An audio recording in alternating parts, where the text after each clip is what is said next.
This is a special day in the history of this iconic building we're in this morning. The building was built originally in 1905, and it served as the seat of government for Stamford until 1963, at which time many of the major government entities moved to larger quarters. But it did retain some smaller functions of government, and it continued with them until 1987, when it closed for good after 82 years of continuous service. Then it sat and deteriorated from that date until 2005, when then Mayor Dan Malloy, with the very strong support of the city's boards, authorized its restoration. So it's been a very interesting history of this building, and now I think it's ready to start a new and more innovative role of service to both the city and also to the state of Connecticut. You're going to hear more about that role today in the program, and to get that process underway, I'd like to introduce Stamford's Mayor, Michael Pavia.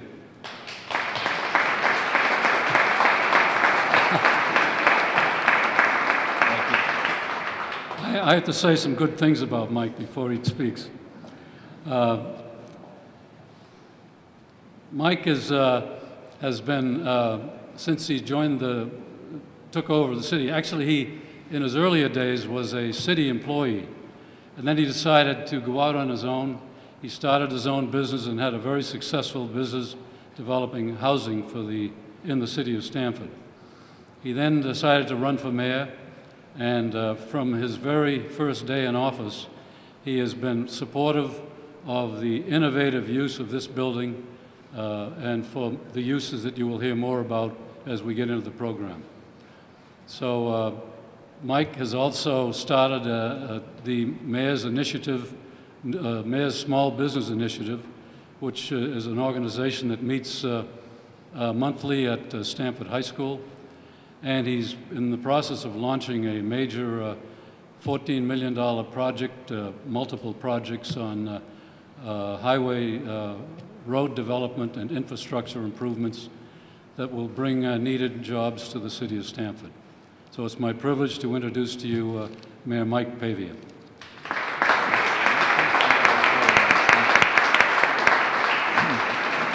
Thank you, Tim, and good morning, everyone. It's a pleasure to be here. It was about 2 years ago when Kip Bergstrom, who was then the executive director of the URC, approached me with an idea of creating an incubator in this beautiful building. And at that time, it was somewhat of a foreign concept, but as it was explained, it began to make more and more sense. And since we had that conversation, things have come an awful long way, and that's why we're here today. Stamford and Fairfield County has been the power location for venture capital, for investment banking, and for the kinds of entrepreneur development, small business development throughout the state of Connecticut. And we have the opportunity to make it even better right now here in these beautiful rooms within the Old Town Hall. Our goal is to help companies develop, help nurture companies, to get companies to a point where they become successful, where they go out into the community, and hopefully they don't stray too far from this location here, and they begin to develop their business, they begin to develop jobs right here in downtown Stamford. We know that jobs are the most important thing right now in the economy. I mean, you hear it everywhere you go. You see it in Governor Malloy's initiatives. And small business, we believe very strongly, is the goal, is the opportunity that we have, the greatest opportunity that we have to create jobs. Recently, this past week, and Governor needs to be complimented on this for his insight and his creative ability here, creating a $100 million small business loan program that will open very soon in Connecticut. Now, think about that. $100 million will be loaned to small businesses throughout the state. There's simple criteria, none of which is onerous. It is a plan. And as a small business person myself, I look at that plan and I say, this is probably the most attractive thing that I've seen in terms of raising capital and garnering capital needed to either expand small business, make small business grow, or more importantly, hire people that we need to hire. So, Governor, my compliments to you.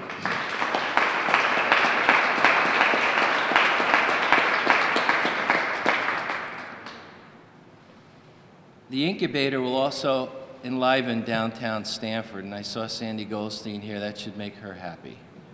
She's doing a lot in that regard. One more thing can only make it better. It's a tremendous overall plus for the city, being one of the first, gaining the notoriety it needs, and hopefully this concept will spread to other communities to do the kinds of successful innovating that we expect to have happen here. I want to thank all of the people, the many, many people, the elected officials, the volunteer people who have come forward, the OTHRA board in particular for its vision as well, and that's under Tim Curtin's leadership. And I'd like to thank you all for the efforts that we see happening, about to manifest itself in the city of Stamford. Thank you for having me, and I appreciate being here.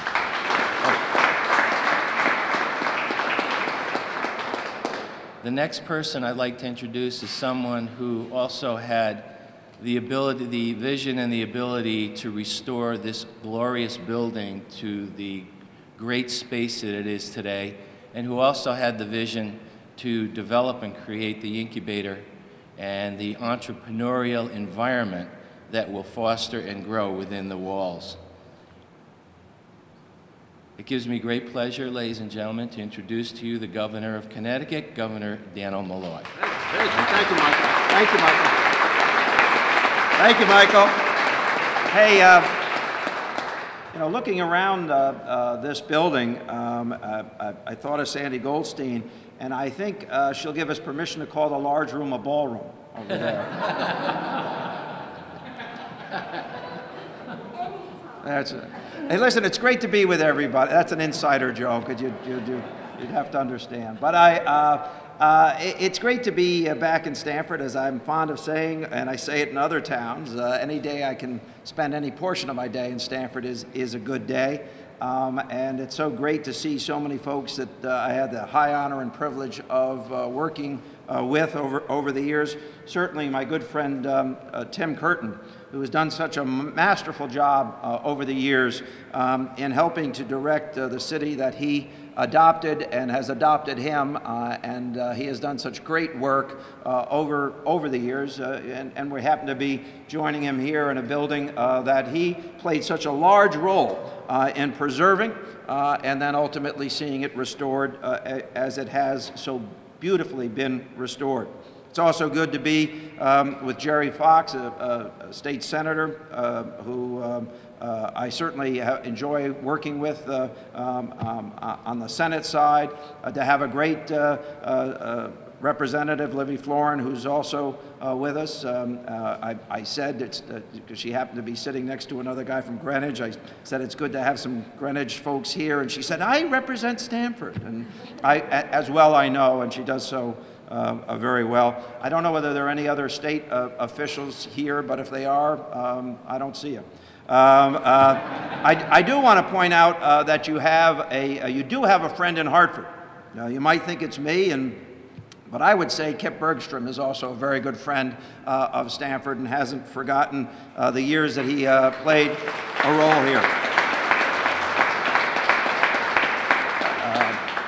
And Mayor, our working relationship is very much appreciated, and your hard work in the city that you and I both love so dearly is also greatly appreciated. And we're doing, I think, today a good thing together. I'm proud to be here today to officially launch the Stanford Innovation Center in Old Town Hall, which will be transformed into a thriving environment for entrepreneurs, investors, mentors, students, and others.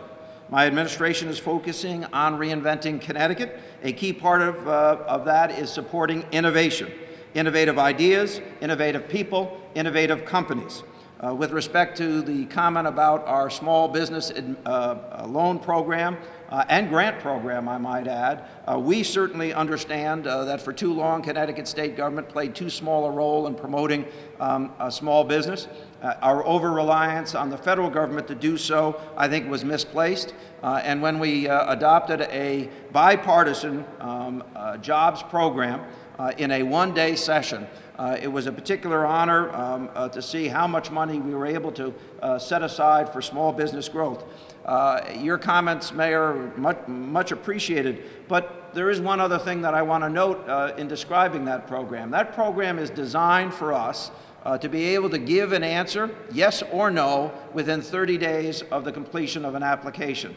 Now, I have to admit to you, we made our first loan under that program already, and it was the first. And it took us 40 days to get to yes. So I apologize for the 10-day delay, but the reality is that probably has cut 11 months off of what was traditionally the state's processing of those kinds of applications. So we are making progress. We are creating a new innovation ecosystem where small high-tech companies and entrepreneurs can take their creative ideas and build successful businesses right here in Stamford, Connecticut. We will help Stamford become an even more dynamic economic force than it is today based on this program. To help bring this vision to reality, the Department of Economic and Community Development is providing a $500,000 loan to get Stamford Innovation started. This is an interest-free loan which will not require payments to be made for a 2-year period of time.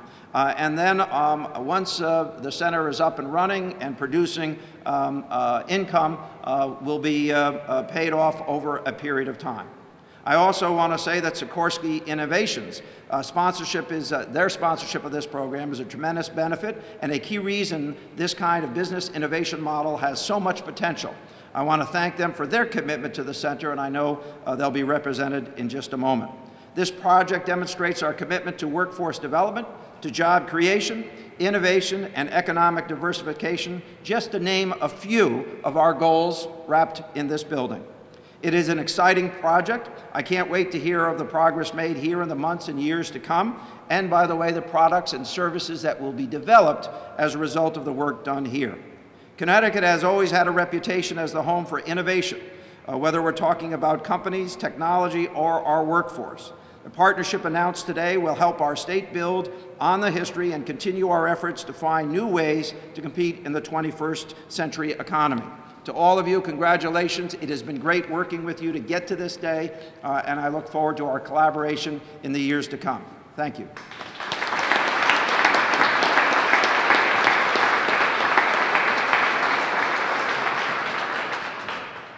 Our next speaker is Mr. Chris Van Buiten.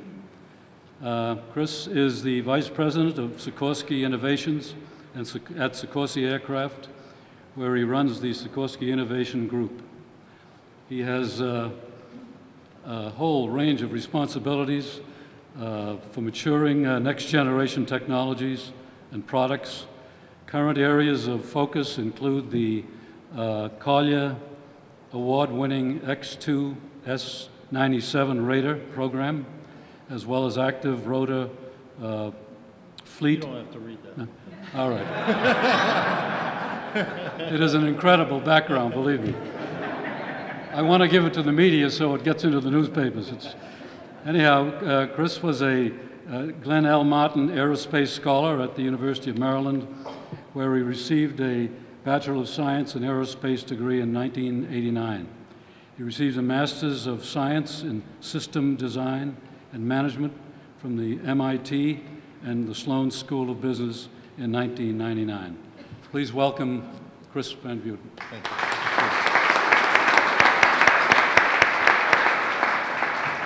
Thank you for joining us. Thank you, Governor. Thank you, Mayor. Thank you, visionaries that have pushed forward to make this day possible. Sikorsky Innovations, we're not that small little company that you'd expect to be here. Let me explain why we are here. Sikorsky has a history of pioneering firsts in aviation. You may not know it, but Sikorsky made the first 4-engine airplane. Made the first airplane that had an enclosed cockpit. People at the time said it wasn't possible. The pilot needed to feel the breeze on their face. The first airplane to show a movie in flight, the first airplane to serve a meal in flight. We were incubated in the United States over on Long Island. A junkyard dealer gave us space in a field next to the junkyard, no hangar, and a team built the largest airplane in the United States in the late 20s, the S-29. Built it outside in the winter, right? It's one of those stories, the snow was so deep. Built the S-29. The first contract Sikorsky had in the United States was $500 to move 2 grand pianos from Long Island to Washington, D.C., in what was at the time the largest airplane in the United States, right? So it's that pioneering legacy that had Sikorsky go from those beginnings. In the first flight of that airplane, they had to borrow gas from the gas stations in the community for the historic first flight. So from those early beginnings, Sikorsky went on to make the first practical helicopter at that time, airplanes that spanned oceans. And today, they're a $7 billion enterprise, an enormous employer in Connecticut, and I'm delighted to report a vibrant leader in the $20 billion global helicopter industry, an absolute leader in that industry in multiple dimensions. But complacency would be the death knell of any large company. So I assure you at Sikorsky, just the manifestation of an organization called Sikorsky Innovations means we are anything but complacent. In this last year, and I wanted to bring the entire thing here, but it wouldn't fit. We made a helicopter that flies twice as fast as existing helicopters, reduces the noise, has double the maneuverability, and double the high altitude performance capability. This vehicle will expand the ability of helicopters to save lives, defend the nation, and enhance mobility. So Sikorsky's invested in remaining a leader in rotorcraft technology and a major part of the Connecticut fiber. So how does that get us here today? Let's not be complacent. There are still enormous problems we want to solve that will have enormous value for our customers. Someone's definitely going to step on that later. They have enormous value to our customers. And as many smart people we have at Sikorsky, and I assure you we have a lot of them, we can't solve these problems on our own. Sikorsky Innovations is built around a collaboration network kind of business model.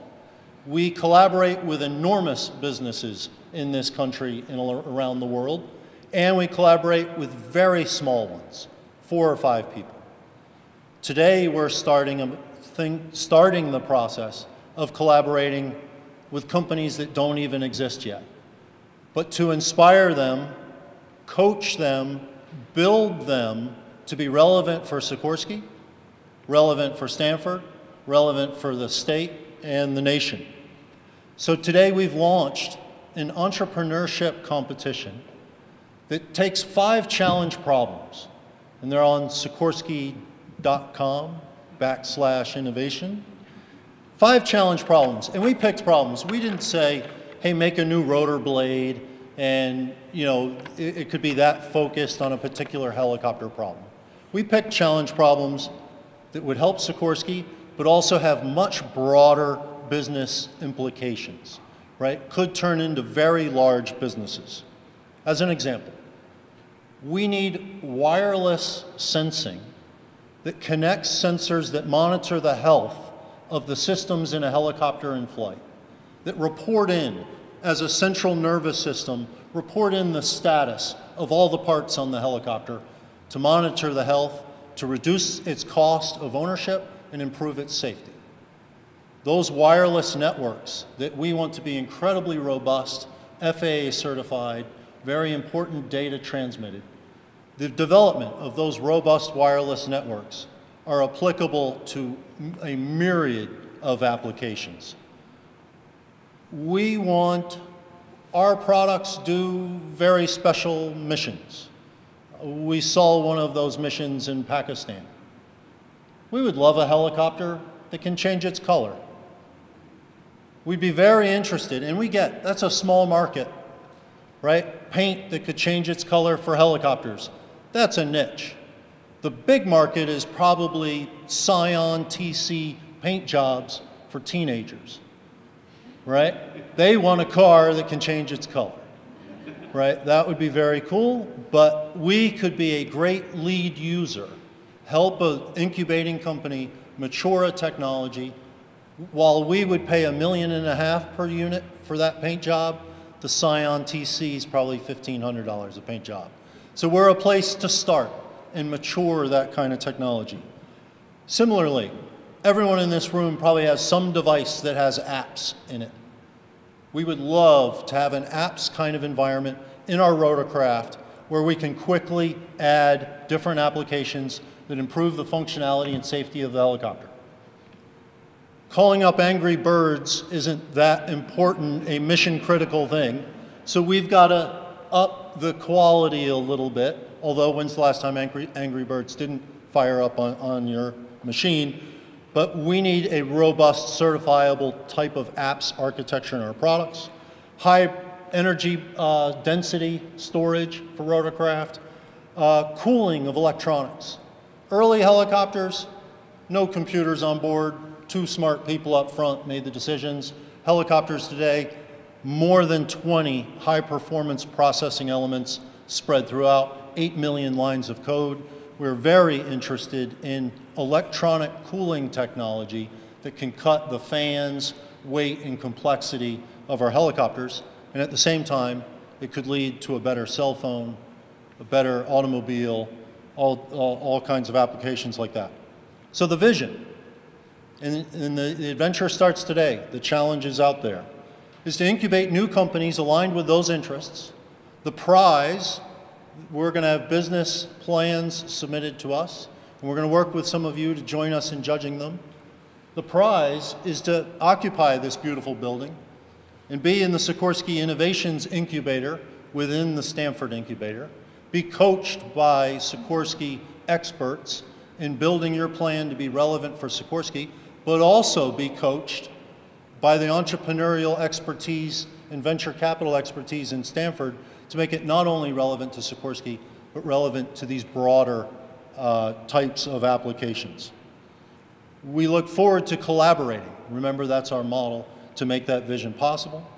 We've started the process of encouraging some of our industry peers to join us here in the incubator. The calls are starting. What the heck are you doing down in Stanford? Whether it's my counterparts in divisions across United Technologies or other companies in Connecticut. One of the common questions we get asked, hey, you're a tech guy, you went to MIT, why aren't you in Cambridge? Right? In Cambridge, we would be one of 40. In Stanford, we're one of 1. And the ecosystem here of entrepreneurial energy, investment, proximity to some of the schools, proximity to New York City, absolutely exceptional. So for us, this is a new adventure. One of Sikorsky's latest adventures, but that's what Sikorsky Innovations is all about. Thank you for joining us in the beginning of this adventure, and thank you in advance for your energy and coaching to assure that this is a success. Thank you.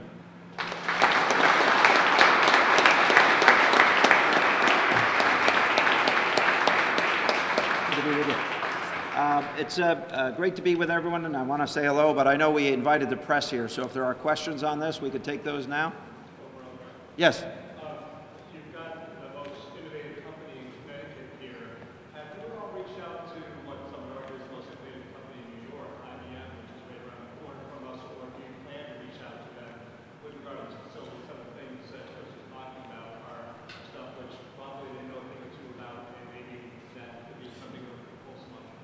IBM has 2,500 employees in the state of Connecticut, and we're in constant contact with IBM.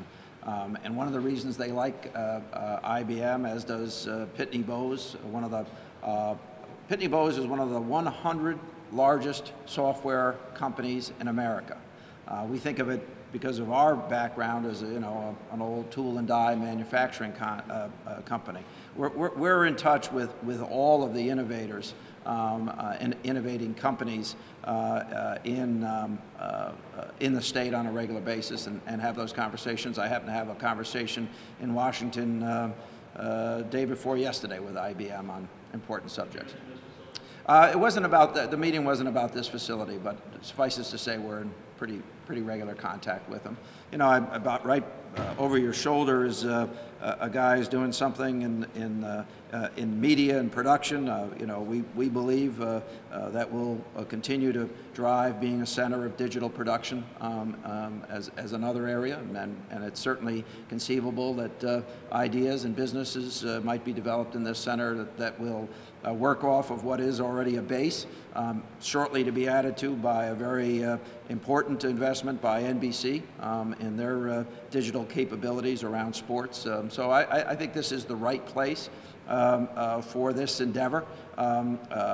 New Haven has gotten a lot of publicity because of the presence of that little university there. And, but we think that proximity to New York, as well as the business footprint that's already available in Stamford and Norwalk and Greenwich, for that matter, is a reason that this is the right place to place one of these organizations. Anybody else? Oh, all right, I'll say hello. Thanks.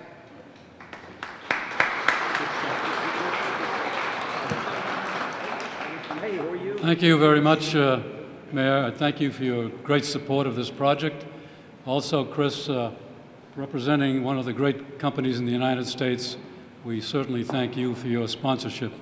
Without it, we would not be where we are today. I think there should be a presentation.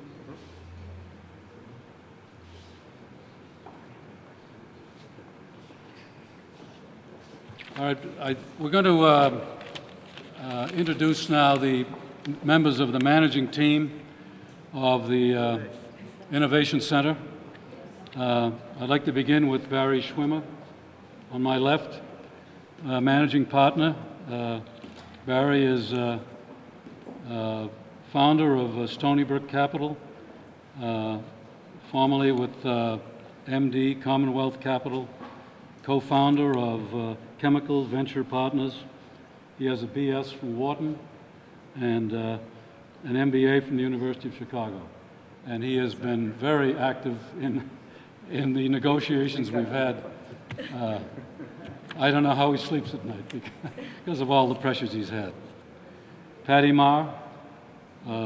Patty is founding managing partner, accelerator. She'll be concerned with community management, business development activities.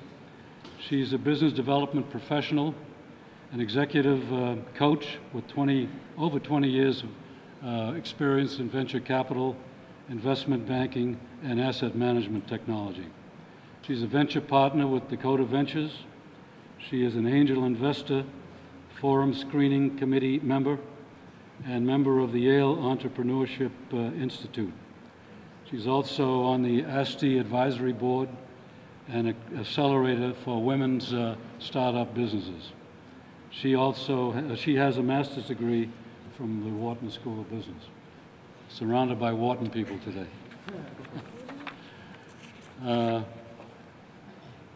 Let's see, next is Ed Petner. Great guy. Ed is going to be involved in education and events for this organization. He's a former CEO of Lynch and Mayer Asset Management, where he spent 17 years as a top-ranked investment professional focusing on high-growth technology companies. He launched Petner Asset Management Company in 2001. It's a U.S. hedge fund. And he has an MBA from Wharton Business School. Something's going on here. Ted Yang is Director, Executive in Residence, involved with the technology area. Ted is standing here. He's a capital markets executive with 15 years experience at top tier firms and funds such as Citadel, Bridgewater, and Tudor. He's a founder of TMY Consulting, providing CTO and COO level strategy and execution for growing companies and hedge funds. He's an angel investor, a forum screening committee member, and active angel investor. He's on the board of directors of Chem Pacific Corporation, Piomed Therapeutics, and Connex International, an advisor to startup companies, IRA market, and tinfoil security. He's a founder of E-Tech Transfer, a winner of the Wharton Business Plan competition of the year 2000, and he has a Master's of Engineering and BS from MIT. And Gary Breitbart is Director, Executive in Residence, EIR Programs and Liaison to State Resources will be his responsibility area. He's a founder of PCF Consulting firm working with multi-channel retailers and technology and media companies in their commercial space. Works with technology and web startups to optimize their strategy, raises funds and improves their go-to-market capabilities. He's a former CEO of Charming Shops Internet Division and COQ of Daffy's and senior executive at Prudential Financial and Aon. And surprise, he has a BS from the Wharton School of Business. Also, though, he has an MBA from the Harvard Business School and a Master's in Interactive Telecommunications from NYU. So I'd like to now turn the program over to Patty Marr.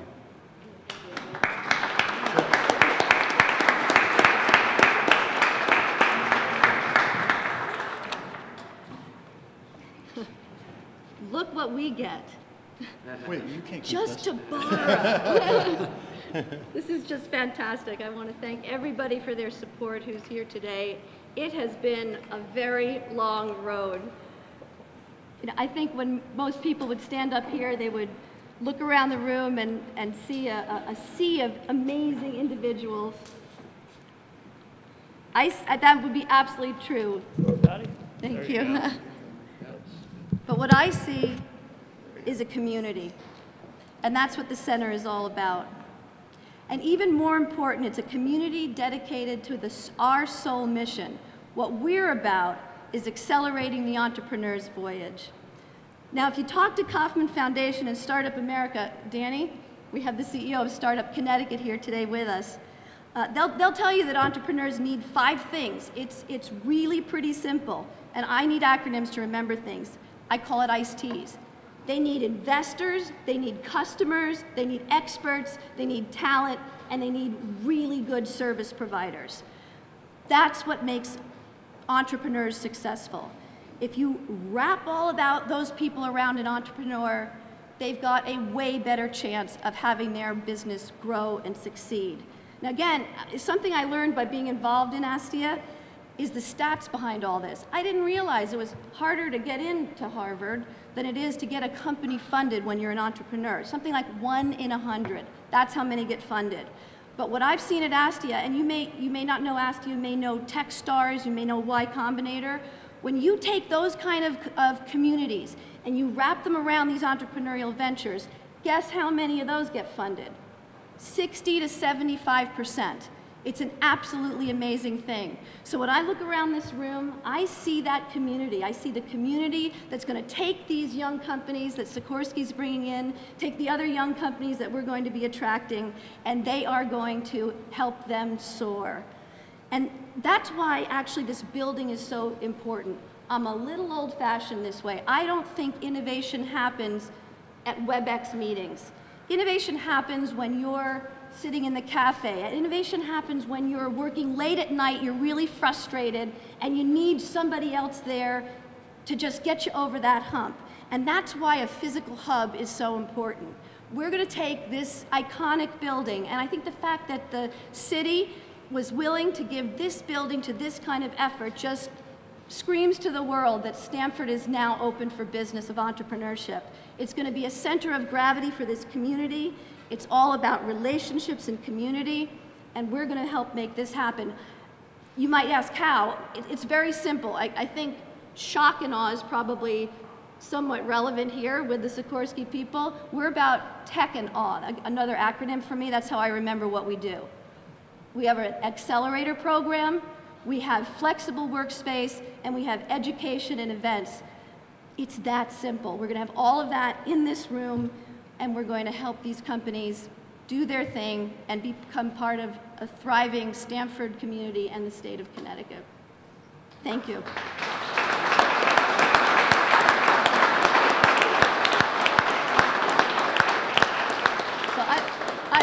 I'd like to introduce my partner, Barry Schwimmer. Definitely a balance here. We needed Barry on this team. He's jumping in and going to combine. Most people confuse us. We kind of look the same. I'm not Patty. And thank you to all Thanks, those Patty. faces in the crowd that I recognize who have been part of this for 18 months to 2 years. In any event, yeah, so I'm not Patty. But I have been a long-time investor and manager of entrepreneurial companies. And along the way, I've learned a few things about being an entrepreneur. It's real tough. You know, it's real tough in a lot of ways, and Patty's acronyms are exactly right. It's just tough to get somebody to answer the phone. It's tough to have somebody to talk to. It's tough to know what resources are available. It's tough to find customers when you're kind of out in the sea and bobbing around and looking for help. Well, what we is a vehicle to address those needs. And when Patty and I first started talking about this, what seems like a lifetime ago, but it's really only about 8 or 9 months, I think, it was obvious to me that there would, you know, if you could create something like this, that you could do some real damage and some real good work. The question is, as all entrepreneurs know, there's lots of good ideas, but execution's real tough. And so as we looked at it, I thought, can we really execute on this thing? And to execute, it seemed to me we needed a few things.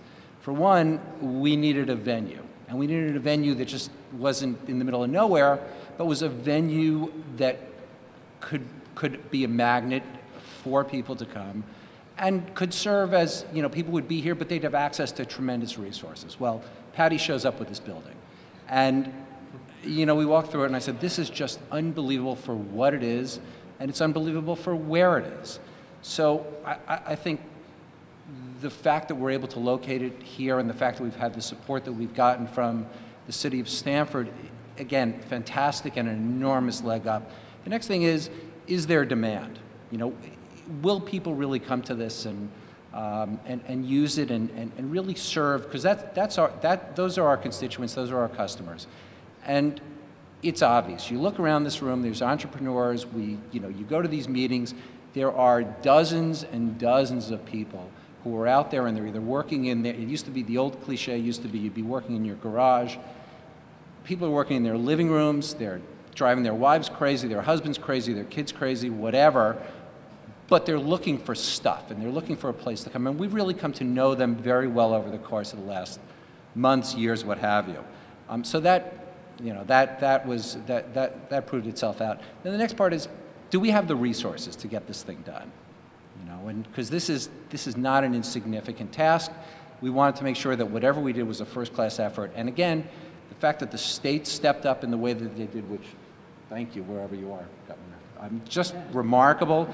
Sikorsky, indescribable in terms of helping us create this venue, but also to create a model for corporate interaction with entrepreneurs. And that, you know, it's sort of an easy thing to say, but it's a very hard thing to accomplish, both on the corporate level and getting people to understand why it is so important, it's so critical for corporate America in these times to be supporting entrepreneurial development, innovation, and job creation. I think it's almost indescribable. So again, it's been a long slog. Everybody here has been incredibly helpful, incredibly supportive. All I can do is echo the thanks that Patty and everybody else had for the contributions that folks have made to this thing. We are beyond excited. I'll say two last things. One is, this is the beginning. It's just the beginning. There's been a lot of hard work that's gone on to get us here.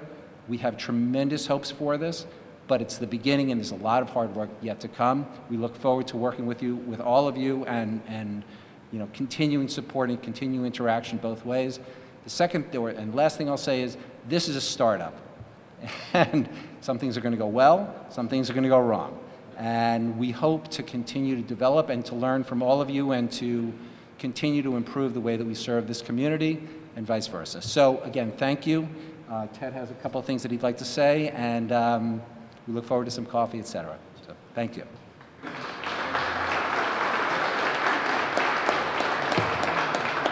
Hi, everybody. I'll make this short. First, just make sure that we thank our sponsors, Shipman and Goodwin and Robinson and Cole, for their generous support, without which we would not be here today. In addition, I'd like to bring up the first major event that Ed and I are organizing here in the center, which will be March 30th through the weekend of April 1st. It is the first Startup Weekend Stanford, part of the overall Startup Weekend umbrella, and with generous support from Danny in Startup Connecticut, Startup America Partnership, et cetera, et cetera. It will be a very, very exciting event, basically a 54-hour all-week hackathon. And I know I've spoken to some of you already about participating, but please, if you are interested, please come speak to us, where companies basically assemble Friday night, put something together, and then pitch on Sunday to a panel of VCs, entrepreneurs, and other distinguished judges.